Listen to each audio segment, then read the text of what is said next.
పేరు డాక్టర్ వెంకట ఉమాకాంత్ కొడాలి అండి. నేను కన్సల్టెంట్ ఫిజిషియన్ విధాత హాస్పిటల్ విజయవాడ. ఈరోజు మనం ముఖ్యంగా సీజనల్ వేరియేషన్లో వచ్చే ఫీవర్స్ గురించి, సీజనల్ ఫీవర్స్ గురించి మాట్లాడదాం. సీజనల్ ఫీవర్స్ అనగా ఈ సీజన్లో ఎక్కువ వచ్చే ఫీవర్స్ ఫ్లూ. చాలామంది ఫ్లూ అంటే అదొక రకమైన వైరల్ ఫీవర్, బట్ డెంగీకి వైరల్ ఫీవర్స్కి ఏమంటి డిఫరెన్స్, రెండు ఒకటేనా అనేది. సో జనరల్గా ఏంటంటే డెంగీ అనేది కూడా ఒక రకమైన వైరల్ ఫీవర్ లాంటిదే. ఈ సీజన్లో జనరల్గా వర్షాలు పడినప్పుడు, వాటర్ ఎక్కడన్నా క్లాగ్ అయినప్పుడు మస్కిటో బ్రీడింగ్ అనేది మోస్ట్ కామన్గా జరిగి ఈ వెక్టర్ బార్న్ ఫీవర్స్ అని అంటాం. వీటిల్లో రకాలు ఫ్లూ కావచ్చు, dengue fever, chikungunya, other vector borne fevers. So ఈరోజు ఎక్కువ మనం కాన్సన్ట్రేట్ చేసేది డెంగీ ఫీవర్స్ మీద. జనరల్గా డెంగీ ఫీవర్ అనేది మిగతా రకమైన వైరల్ ఫీవర్ లాగానే ఏ వైరల్ ఫీవర్ అయినా కానీ కంటిన్యూస్ ఫీవర్స్ అని అంటాం. అంటే 24 hours ఫీవర్స్ ఉంటానే ఉంటాయి. ఎప్పుడు బాడీ టెంపరేచర్ హైగానే ఉంటుంది. ఎప్పుడన్నా పారాసెటమాల్ అనే ట్యాబ్లెట్ వాడితే ఆ కాసేపు తగ్గుతుంది, ఆ ట్యాబ్లెట్ పవర్ ఉన్నంతసేపు, తర్వాత మళ్ళీ కంటిన్యూస్గా వస్తూనే ఉంటుంది. ఇవి జనరల్గా 5 to 7 days ఇనిషియల్గా స్లోగా టైం గ్యాప్ పెరుగుతూ ఫీవర్ ఫ్రీక్వెన్సీ తగ్గుతూ వస్తూ ఉంటుంది.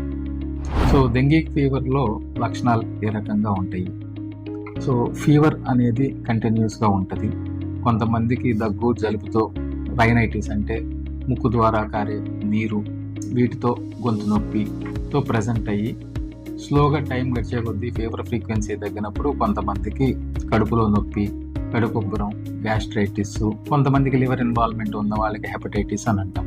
సో జనరల్గా ఫీవర్స్ తగ్గిన తర్వాత ప్లేట్లెట్స్ అనేవి తగ్గే అవకాశం ఎక్కువ ఉంటుంది. సో దాన్ని డెంగ్యూ, నెక్స్ట్ బ్లీడింగ్ అయ్యే అవకాశం ఉంటుంది. దాన్ని dengue haemorrhagic fever, dengue shock syndrome అని అంటాం. అనగా బీపీ అవన్నీ పడిపోయి కాంప్లికేషన్స్.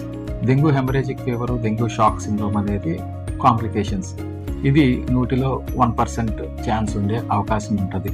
అది ఇనిషియల్గా ట్రీట్మెంట్ కానీ అబ్జర్వేషన్లో కానీ సరిగ్గా లేనప్పుడు. సో మిగతా కండిషన్స్లో ఏమవుతుందంటే కడుపులో నీరు చేరే అవకాశం, ఊపిరితిత్తుల్లో నీరు చేరే అవకాశం, అంటే పాలీసీరోసైటిస్.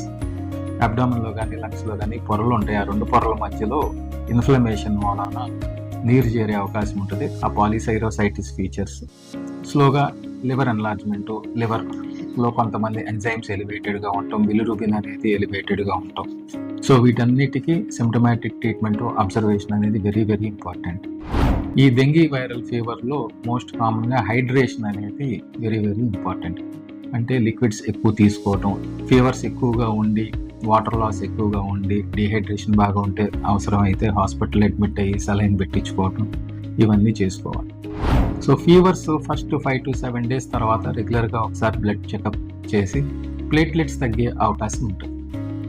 ప్లేట్లెట్స్ తగ్గి రక్తం గడ్డగట్టే గుణంలో మార్పు వచ్చింది అంటే ప్లేట్లెట్ ట్రాన్స్ఫ్యూజన్ అనేది అవసరం ఉండొచ్చు.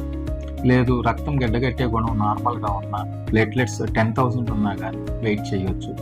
సో అది ఆ క్లినీషియన్, ఆ కండిషన్, జనరల్ కండిషన్, ఆ patient other comorbidities, general condition బట్టి ఆ టైంలో ఎవరి ప్లేట్లెట్స్ ఎక్కించాలి అనేది డిసైడ్ చేస్తారు.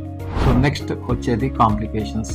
డెంగ్యూ షాక్ సిండ్రోమ్ అంటే కొంతమందిలో బీపీ పడిపోయి మిగతా అవయవాలు కూడా ఇన్వాల్వ్మెంట్, అది కొంచెం కాంప్లికేట్ అయ్యి బ్లీడ్ అయ్యే అవకాశం ఉంటుంది. వాళ్ళకి ఇంటెన్సివ్ కేర్లో ఇంటెన్సివిస్ట్ ఆధ్వర్యంలో ఫిజిషియన్ ట్రీట్ చేస్తారు. వాళ్ళకు కూడా సిమ్టమాటిక్ ట్రీట్మెంట్ ప్లస్ ఏమేమి అవసరం, ఆక్సిజన్ అవుతుంది ఆక్సిజన్ సప్లిమెంట్, లివర్ సప్లిమెంట్స్ అవసరం అయితే liver supplements, plus ivy fluids, fluid management చూసుకుని మిగతా అవయవాల్ని రికవర్ అయ్యడానికి వీలైనంత ప్రయత్నించి అవి కనుక రికవర్ అయితే పేషెంట్ రికవర్ అయ్యే అవకాశం ఉంటుంది.